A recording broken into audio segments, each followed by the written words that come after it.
ചപ്പാത്തി, പൊറോട്ട, പത്തിരി, അപ്പം, ഗീ റൈസ് അങ്ങനെ എന്തിലോട്ടും കോമ്പിനേഷനായിട്ട് എടുക്കാൻ പറ്റാവുന്ന നല്ലൊരു ചിക്കൻ റോസ്റ്റിൻ്റെ റെസിപ്പി നോക്കാം. അതിനായിട്ട് 800 ഗ്രാമിന് 2 ചിക്കൻ ക്ലീനാക്കി വെച്ചിട്ടുണ്ട്. അതിലോട്ട് 1 ടേബിൾ സ്പൂൺ ഇഞ്ചി വെളുത്തുള്ളി പേസ്റ്റും, 1 ടേബിൾ സ്പൂൺ മുളക് പൊടി, 1 ടേബിൾ സ്പൂൺ മല്ലിപ്പൊടി, 1/2 ടീസ്പൂൺ മഞ്ഞൾപ്പൊടി, 1 ടീസ്പൂൺ ഗരം മസാല, ആവശ്യത്തിന് ഉപ്പും കൂടെ ചേർത്ത് നന്നായിട്ടൊന്ന് മിക്സ് ചെയ്ത് കൊടുക്കാം.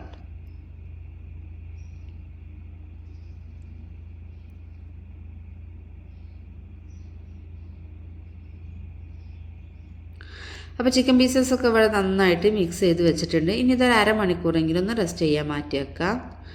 ശേഷം ഒരു പാൻ അടുപ്പത്ത് വെച്ച് അതിലോട്ട് ഓയിൽ ഒഴിച്ച് കൊടുത്തതിന് ശേഷം കുറച്ച് ഉള്ളി ഒന്ന് ഫ്രൈ ചെയ്ത് മാറ്റി വെക്കുന്നുണ്ട്. ഈ ഫ്രൈ ചെയ്ത ഉള്ളി നമുക്ക് ഇതിലോട്ട് അവസാനത്തിൽ ആവശ്യമുള്ളതാണ്. അപ്പോൾ ഫ്രൈ ചെയ്ത ഉള്ളിയൊക്കെ നമ്മളൊന്ന് മാറ്റി വെച്ചതിന് ശേഷം ഈ പാനിലോട്ട് തന്നെ ചിക്കൻ പീസസ് വെച്ച് കൊടുത്തിട്ട് ഒന്ന് ഫ്രൈ ചെയ്തെടുക്കാം. നന്നായി അങ്ങ് നെരിഞ്ഞു പോകരുത്, ഭയങ്കര ഹാർഡായി പോവും. അത്യാവശ്യം നല്ല രീതിക്കൊന്ന് വെന്ത് കിട്ടുന്ന രീതിക്കൊന്ന് ഫ്രൈ ചെയ്തെടുത്താൽ മതി.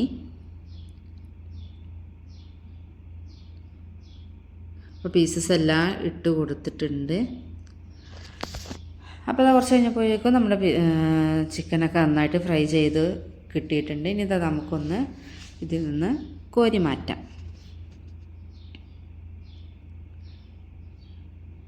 ഈ കോരി മാറ്റിയ പാനിലോട്ട് തന്നെ ഒരു 4 സവാള നല്ല കനം കുറച്ച് അരിഞ്ഞത് ചേർത്ത് കൊടുക്കുന്നുണ്ട്. അത് നന്നായിട്ടൊന്ന് മിക്സ് ആക്കിയതിന് ശേഷം അതിലോട്ട് കുറച്ച് ഉപ്പ് കൂടെ ചേർത്ത് കൊടുത്തിട്ട് ഒന്നും കൂടി ഒന്ന് മിക്സ് ആക്കിയെടുക്കാം. എന്നാൽ പെട്ടെന്ന് തന്നെ സവാള നന്നായിട്ടൊന്ന് സോഫ്റ്റായി കിട്ടും.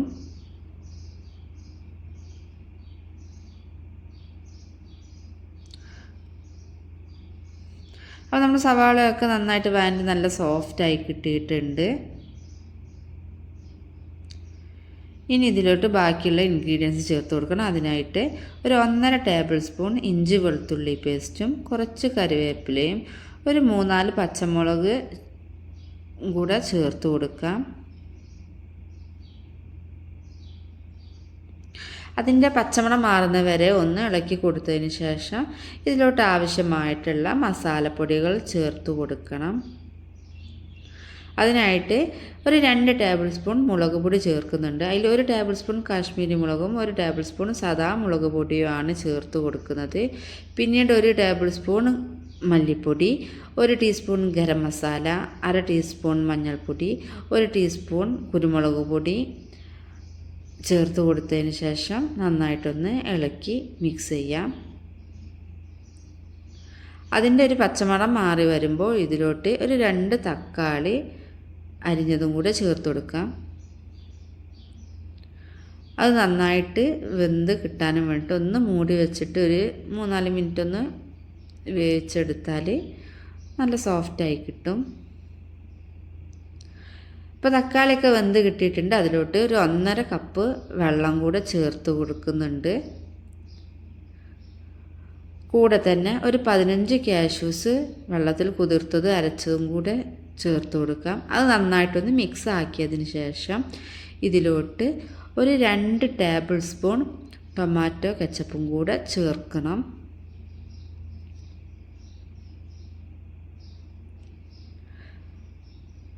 ടൊമാറ്റോ കെച്ചപ്പും കൂടെ നന്നായിട്ടൊന്ന് ചേർത്ത് കൊടുത്തതിന് ശേഷം നന്നായി ഒന്ന് മിക്സ് ചെയ്തെടുക്കാം. ശേഷം അതിലോട്ട് ആവശ്യത്തിനുള്ള ഉപ്പ് ചേർക്കണം. ഉപ്പ് ചേർക്കുമ്പോൾ ശ്രദ്ധിക്കണം, നമ്മൾ ആദ്യം ഉള്ളി വഴറ്റുമ്പോൾ ഉപ്പിട്ട് കൊടുത്തിട്ടുണ്ട്. അപ്പോൾ നോക്കിയിട്ട് വേണം പാകത്തിന് ഉപ്പ് ചേർക്കാൻ.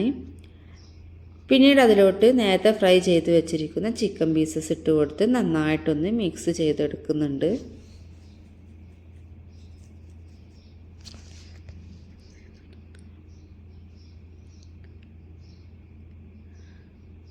അപ്പോൾ അതവിടെ നന്നായിട്ട് ചിക്കനും മസാലയൊക്കെ നന്നായിട്ട് മിക്സായി ചിക്കനിലോട്ട് മസാലയൊക്കെ നന്നായി പിടിച്ചതിന് ശേഷം നമ്മൾ ഫസ്റ്റിൽ ഫ്രൈ ചെയ്ത് വെച്ചിരുന്ന ഉള്ളി ഇതിലോട്ട് ചേർത്ത് കൊടുക്കാം.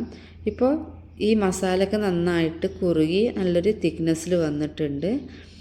അപ്പോൾ നമ്മുടെ ചിക്കൻ റോസ്റ്റ് ഇവിടെ റെഡി ആയിട്ടുണ്ട്. ഇത് നല്ലൊരു സെർവിങ് പ്ലേറ്റിലോട്ട് മാറ്റാവുന്നതാണ്. അപ്പോൾ നല്ല അടിപൊളി ടേസ്റ്റി ആയിട്ടുള്ളൊരു ചിക്കൻ റോസ്റ്റാണിത്.